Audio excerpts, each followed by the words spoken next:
Thank you very much. We want to welcome live on air our guest on our Spoken Word Wednesday, and that's Kindred. Good afternoon, Kindred. Blessings, Jamaica. Blessings, Mama Elise. All right. I'm aware that we're a little late, so I'm going to extend the interview over past Cashpot, all right? So don't think we're going to cram it in, all right? So you are known, you were christened Samuel Gordon, right? That is correct. How did you get your name Kindred? Well, the word kindred means family, kith and kin, flesh and blood. Family means you. It means me, and I didn't feel it appropriate that I should take on a name unto myself that only represents myself, because everything that I'm about is about all of us, because I do not exist without you. In me is you, and in you is me. Okay. So that's a kindred. Okay, let us find out more now about your kindred spirit. From where are you from, and tell us a little bit about who you are outside. I'm from Kingston, Jamaica. My mother is Grace Walker Gordon, who incidentally, or not incidentally at all, is an author as well and was an educator. She happened to have written a number of children's books, children's curricula like the New Junior English Revised and Sun Song and a number of others that are actually still used in schools today. And she was very serious about education, and she homeschooled myself and my two siblings. Really? From an early age, yes. And as a result of that, I grew up in a slightly different way. We didn't have the access to the internet, even though it was already around. And so because my parents were very focused, they were also very religious, but that forced me to spend a lot of time on the computer by myself without the internet, and that led me to just write. And it initially was for other reasons, and life, took full bloom, and I had experiences in corporate Jamaica and in media in Jamaica and in the prisons in Jamaica, and from every level of its society I've gotten an opportunity to see, and that has put me in a place where I'm able to contribute, I believe. I'm actually going to be publishing a book before the end of this year, my first publication, which I look forward to. So, yes, that's a little bit about me. Okay, but let me go back a bit. You said that your mother is an educator, and yet you were homeschooled. Correct. For how long were you homeschooled? Well, due to her illness, it was not as long as she would have wanted it to have been, but my brother was the one who was homeschooled the longest. He began public schooling in sixth form, lower sixth at then high school. I began at second form, and my sister began at fourth form. We all went in at the same time because my mother had fallen ill. She actually is not with us today. That's very interesting, though, because one would have thought that being an educator, she would have had more faith in the school curriculum. What was her thinking behind the opposite? The opposite is actually correct. I hear you.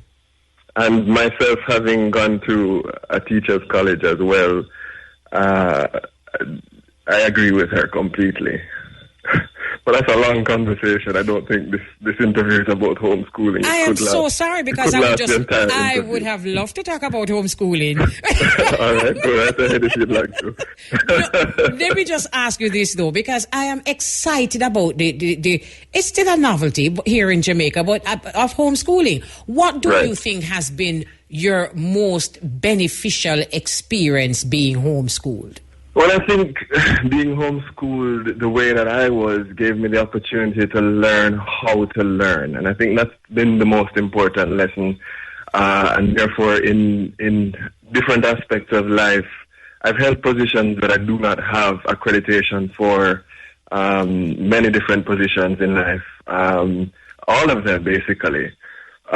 Just by virtue of learning how to learn, you know what I mean? So I think that is one of the crucial aspects of education, so that the child is not bound to information, but to application, the ability to absorb and to assess and to move through life independently. Absolutely, because I'm thinking about my school days, which were in public schools, and we learn. Well, I don't know about anybody else, but I know I learned because. I didn't, Absolutely.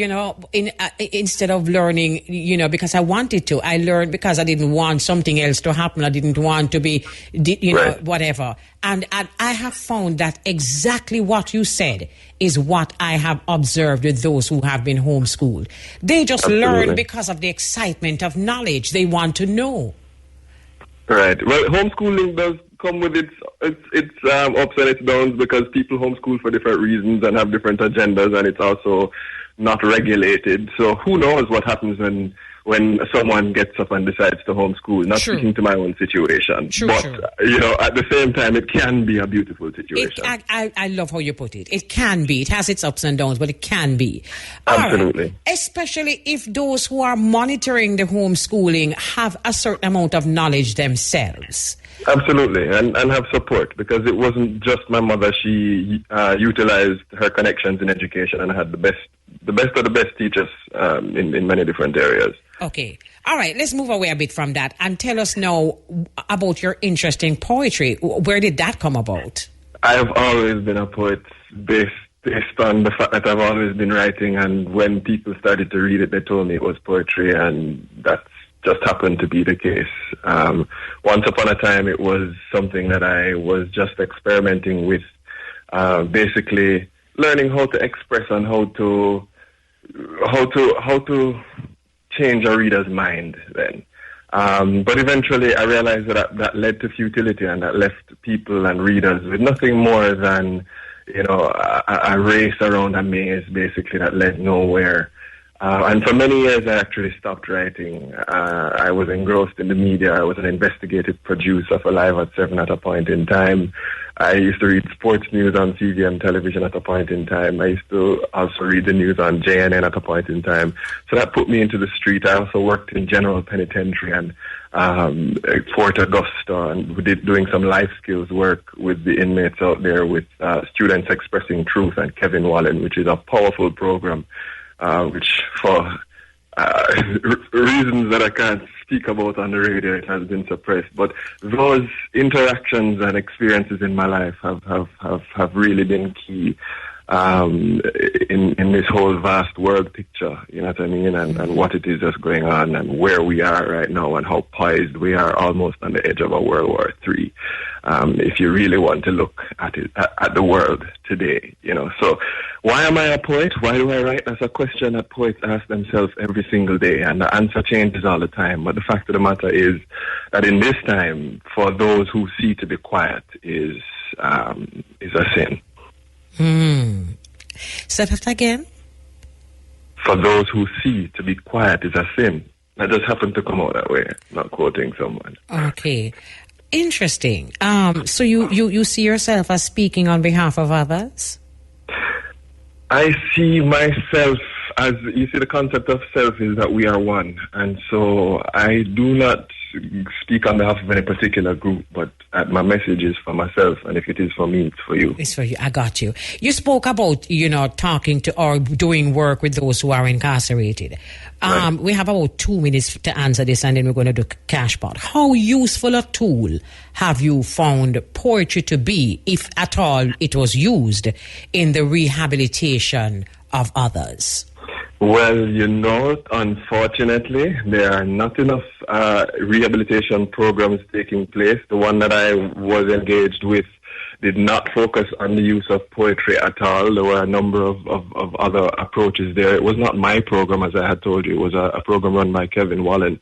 But sadly, rehabilitation is not something that is run by the Correctional Services Department of Jamaica. Every rehabilitation program in there is from an external source, whether it be a church or an NGO formed who goes in to try to make some kind of effort. But you see, the thing about poetry is that its power lies in its utility. What it gives to a youth in the ghetto, for example, is the ability to use words in a way where people will not be able to assess where it is that he comes from. He'll be able to fit into any situation. He can attract any female he wants. He can get any job he wants. I mean, language is something that is held over people who cannot use it properly. When we have persons who come on the news and speak in a way that is not proper English, we tend to laugh and scoff. But I mean, literacy is not something that we should be judged by. However, unfortunately, it is something that we are judged by. And therefore, if it is that we were to give a lot of these guys,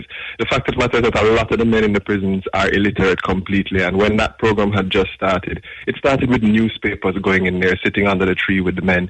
And many of the men were not able to read until a laptop went in there one day, and many of the men had never touched a laptop in their lives. This was before the building of the studio, the music studio, that is currently in General Penitentiary as a result of the work of that same NGO, Students Expressing Truth. But it was definitely a journey, and it is one that poetry can definitely be used to assist, but unfortunately that's not happening. You know, I'm listening to you very carefully, and I understand exactly what you're talking about, what were the prejudice about people who don't speak quote-unquote standard English. But the beauty about poetry is that there's a license that is there, and the poetic license ensures that it just covers expression. And however Absolutely. it is that you express yourself, whether it is in standard English or even if it's a language you make up, you can still... Some people say that good poetry is the expression of familiar things in unfamiliar ways, because everything has been written about before. Right. All right, we're going to take a little break, and then when we come back, we're going to be talking a little bit about your book, and we're going to ask you to do a reading. All right? All right. So, no problem. Okay, just hold on a bit, please, and thank you. And we have live online our spoken word guest this afternoon, Samuel Gordon, otherwise known as Kindred. You still there? I'm here. All right, fine. Okay, so we were talking about the book earlier on. You mentioned that you write basically for yourself, and by extension, others will identify. What are some of the subjects that you write about? What inspires your writing? Well, that's a constant moving toward the truth of the situation that we are in, culturally, historically. Dr. Frances Cress Welsing, a psychiatrist from back in the 60s when the Panthers were in swing, she came up with this theory. She wanted to find out why racism exists, right? Because it does exist. And so she wanted to go behind the tit for tat and find out, why does this thing exist? And she did the math. And what the math showed her is that Caucasians are the minority race of this planet, despite the fact that they described all other groups as ethnic minority groups, if you think about that, right?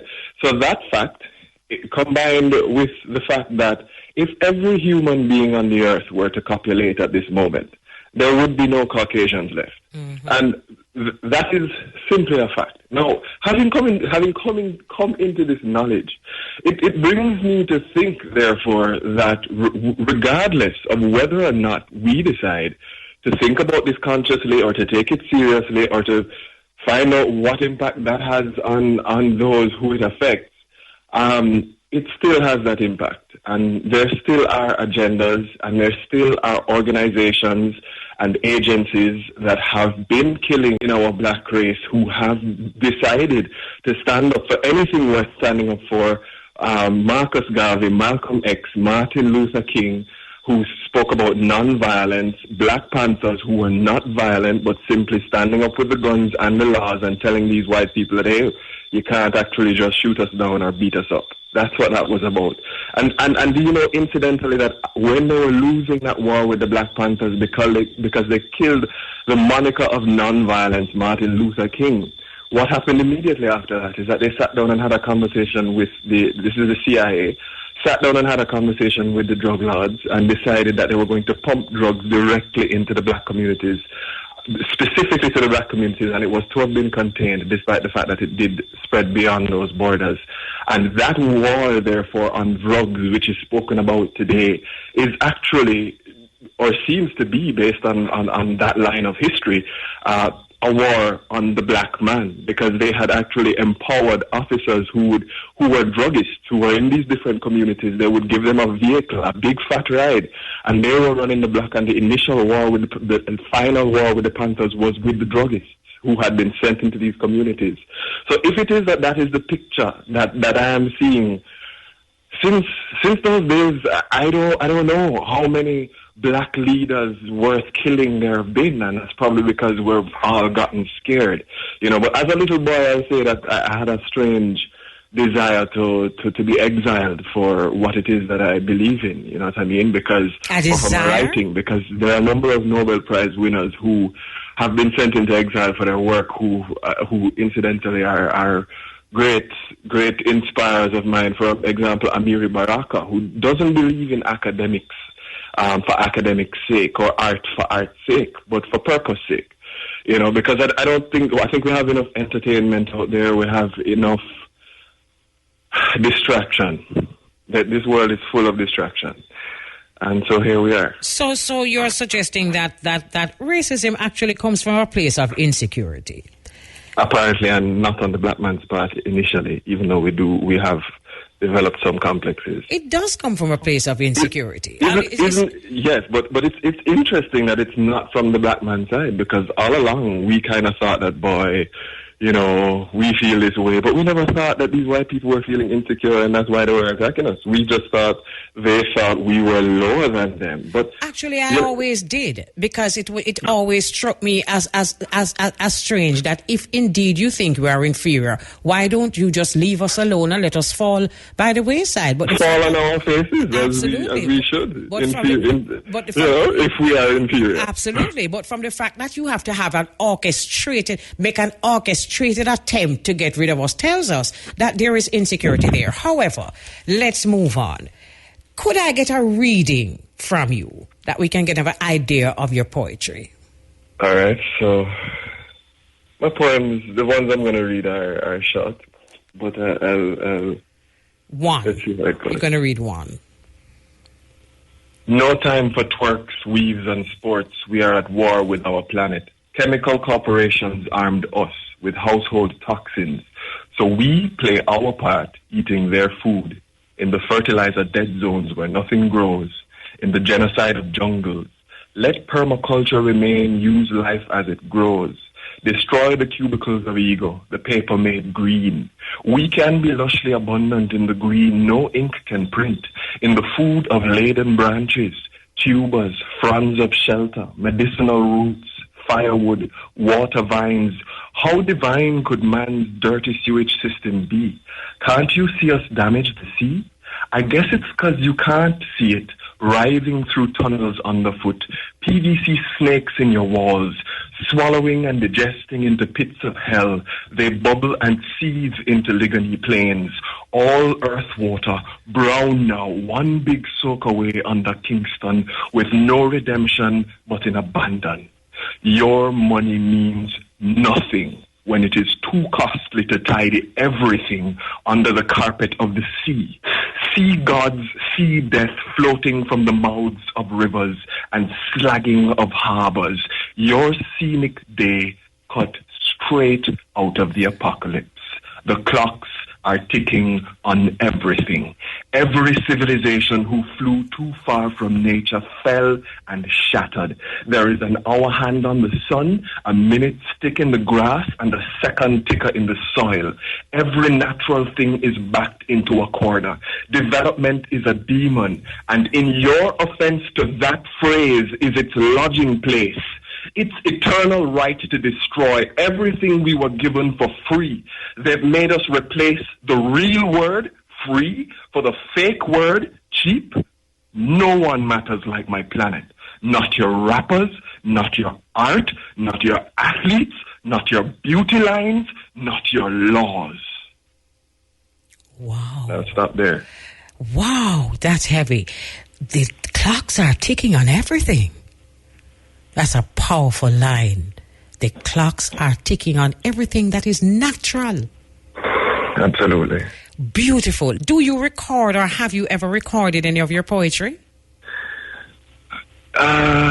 Incidentally, I resigned from working for people about a year ago, and in that time I've dibbled and dabbled by going to the studio, but it actually has started to come out in a slightly musical way. It's not something that I'm doing for release necessarily, but the people who are producing it are actually quite excited by it and want to put it out. So we'll see what comes of that. I would be excited too, because if indeed you are writing for us all, it would be nice if you could record so us all could hear it.